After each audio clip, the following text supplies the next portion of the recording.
السلام عليكم ورحمة الله. ما هو أسرع طريق للوصول إلى رضا الله تعالى؟ أسرع الاستقامة، الخط المستقيم هو أسرع الطرق بين نقطتين، وأنت تسير إلى الله فسير إليه باستقامة، يكون ذلك أوصل إلى رضاه إن شاء الله. شوف، عندما تقرأ اهدنا الصراط المستقيم، اهدنا هذا الفعل يتعدى بنفسه ويتعدى بالحرف.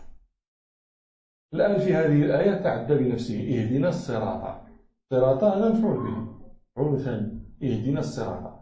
ولكن قال ربنا ويهديهم إلى صراط،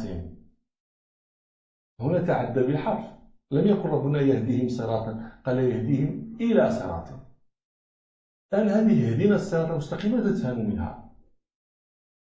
هل تفهم منها اهدنا إلى الصراط المستقيم، إلى الصراط؟ ماذا تفهم منها اهدنا الصراط؟ افهم منها اهدنا إلى الصراط لمن هو خارج عن الصراط، ولمن هو داخل فيه أن يهديك في الصراط. أنت في الصراط تهدى فيه، تهدى إلى الصراط المستقيم في باب صلاتك، وفي باب صيامك، وفي باب زكاتك، وفي باب بيعك وشرائك، وفي باب قولك، وفي باب اعتقادك، وفي باب سلوكك.